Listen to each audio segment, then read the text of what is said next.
নমস্কার বন্ধুরা, নতুন একটা ভিডিওতে সবাইকে স্বাগত। আজ শেয়ার করব আলু দিয়ে মাটন কারি।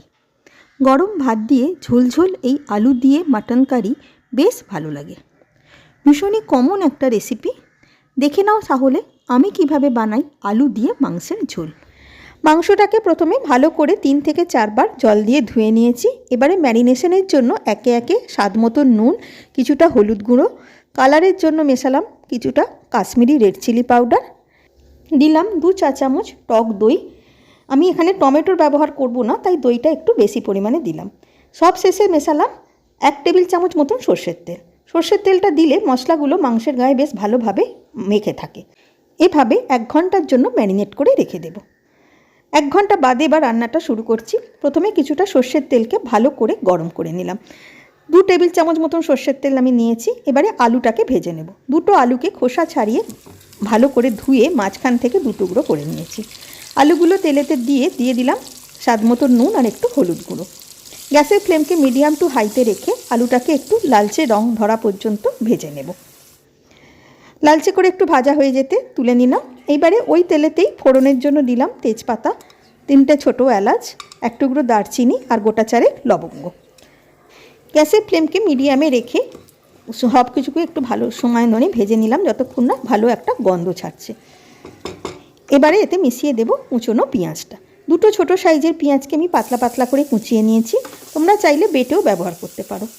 পেঁয়াজটাকে দিয়েও একটু সময় ভাজতে হবে যতক্ষণ না পেঁয়াজটার গায়ে একটা লালচে বাদামি রং আসছে। গ্যাসের ফ্লেম মিডিয়ামেই থাকবে।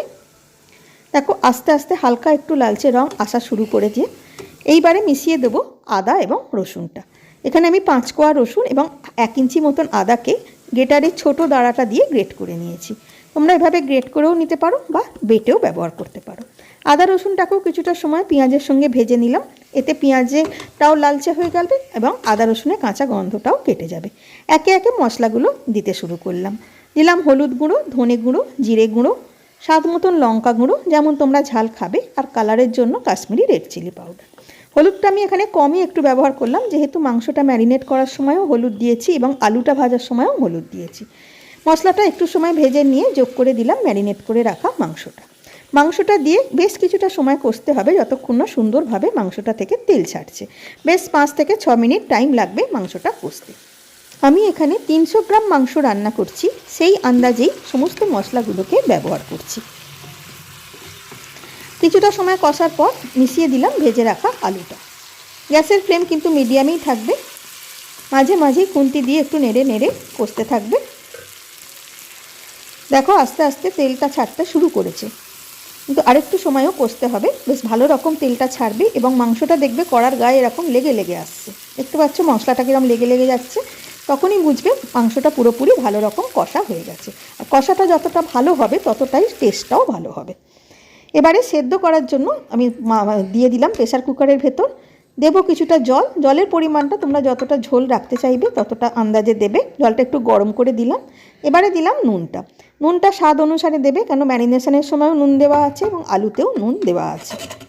ঢাকা দিয়ে হাই ফ্লেমে প্রেসারটাকে বসিয়ে রাখলাম। কোনো সিটি কিন্তু আমি এখানে দেবো না। যখন সিটি হবার মুহূর্তটা এলো তখনই গ্যাসের ফ্লেমকে লো করে দিয়ে এই লো ফ্লেমে 10 থেকে 12 মিনিট রান্না করে নেব। এতে মাংসটা খুব সুন্দরভাবে সেদ্ধ হবে। 10-12 মিনিট বাদে গ্যাসটাকে এবার বন্ধ করে দিলাম। এবার অপেক্ষা করব যখন সুন্দরভাবে ভেতরে প্রেসারটা আপনা আপনি রিলিজ হয়ে যাবে, তখন ঢাকাটাকে খুলে নিলাম। এইভাবে কোনো রকম সিটি না দিয়ে মাংস রান্না করে দেখবে, বেশ ভালো হয়। শেষে মিশিয়ে দিলাম কিছুটা গরম মশলার গুঁড়ো। এবারে দেখার পালা কতটা সেদ্ধ হলো। দেখো সুন্দরভাবে সেদ্ধ হয়ে গেছে। এরকমভাবে একবার মাংস রান্না করে দেখো, কোনো সিটি না দিয়ে টেস্টটা অসম্ভব ভালো হয়।